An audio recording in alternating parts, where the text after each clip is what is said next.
And now we're ready to start putting things together. In this example, we will have a 1.8 kilogram block sliding along a horizontal frictionless surface. But two forces will be acting on it. One with a magnitude F that pulls it to the right, and another one with the same magnitude F but pushing it from the left at an angle of 20 degrees with the horizontal. If we know that magnitude for the two forces, that is 10 newtons, and that the block starts from rest, the question here is how far will it have moved by the instant when its velocity is 5.0 meters per second. We're going to start the way we started all the other previous examples by drawing all the vectors for the forces acting on that block. Here's the vector downwards for the gravitational force that always points towards the center of the Earth. And then I will have a vector upwards for the normal force. I will need a coordinate system. The most natural choice will be to pick positive x to the right and positive y up. And with that choice of a coordinate system, here are the components of all the vectors. For gravity, that will be 0, no x component, and minus mg. That's the standard y component for the gravitational force. For the normal force, once again, I will have no x component, so that's why the 0 there, but I will have a positive y component that I mark plus Fn. For the force F1, I will have plus F, that is the magnitude 10 newtons, along the x as an x component and no y component. Force F2, however, pushes down and to the right, so I can see that it is going to have both components x and y there non-zero. The best way to determine those two components is to actually draw that vector on a separate diagram. Here's the xy coordinate system that is identical in its orientation to my coordinate system here for the block. Here's the vector F2 marked with an angle theta which is 20 degrees relative to the horizontal direction x. I will find the x and the y components of that vector by drawing a perpendicular from the tip of that vector to the closest axis, in this case is x, and forming a triangle, a right triangle here between the force and its two components. I can see that the adjacent side here is going to be my x component, and because of the rules of trigonometry, that x component then will be equal to f cosine theta. The opposite side, the side that faces the angle theta, will be f2y, the y component of the force f2, and it will be f sine theta with a minus.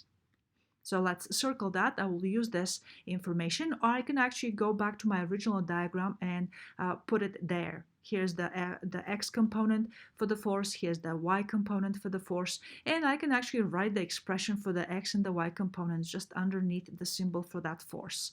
F cosine theta will be my x component, and minus f sine theta will be the y component.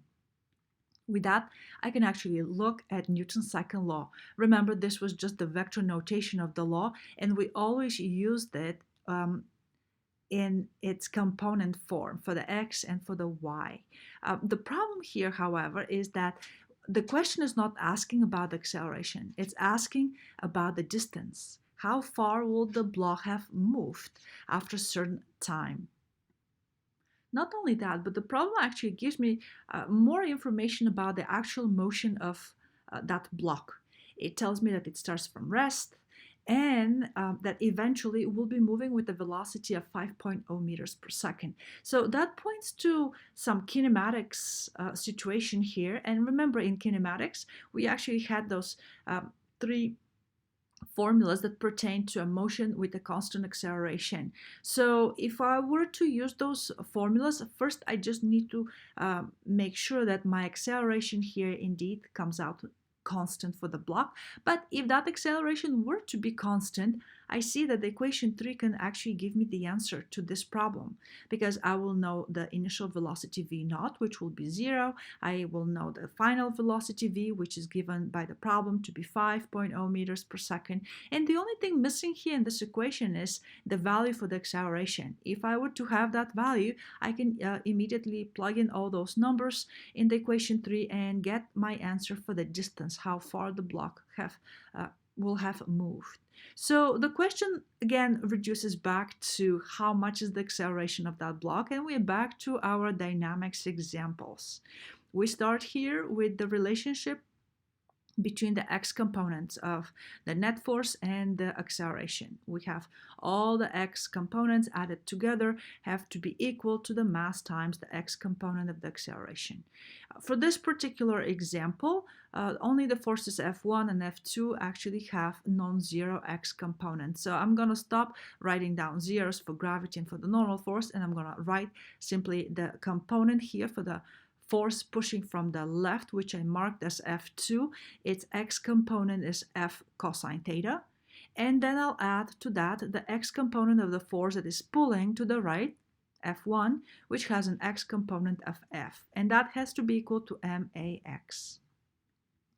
So I see here immediately that the x component of the acceleration of the block has to be equal to the sum of F cosine theta plus F divided by the mass of the block. Remember, we know that mass, it's 1.8 kilograms. So nothing stops me here to actually plug in the numeric values for the magnitude, the angle, and the mass, and see that the x component for the acceleration is going to be 10.776 meters per second squared. I'm gonna, again, I'm keeping extra digits here because I'm going to use this value later in the kinematic formulas to get the distance. In fact, I'm actually ready to put that value in that equation 3. Remember, usually we use the relationship for the y component as well. In some examples, in some situations, this is not the case because simply adding all the y components and setting them equal to the mass times the y component of the acceleration always involves y component of acceleration and the normal force. And in our particular example here, we can see that we do have normal force. So that means immediately that we have no y component for the acceleration. In plain words, the block continues to slide along the horizontal surface and it never jumps up or down, and it changes its motion in the vertical direction. So we don't really have to worry about anything here. And even if we were to write out the equation, that would be really an equation for the normal force. So if you're solving a problem and the question is find the normal force, that is how you're going to go. But we are not being asked here anything about the normal force, so we can just go back to that equation 3 and just substitute the x component of the acceleration for the magnitude, because that is going to be the magnitude in our case when we have no y component. With that, I'm going to use equation 3 here, and I'm going to plug all the numeric values. For the final velocity, that will be 5.0 meters per second. Then for the initial velocity, I will have 0. Then I'll have plus 2 times the acceleration, which in this case, the magnitude of the acceleration is the x component of the acceleration, 10.776 meters per second squared times the distance. And so I can see here that the distance will be equal to 25 divided by 21.552. These are my calculations. And I get as a final answer 1.16 meters. I have rounded here to the standard 3 digits that textbooks usually use.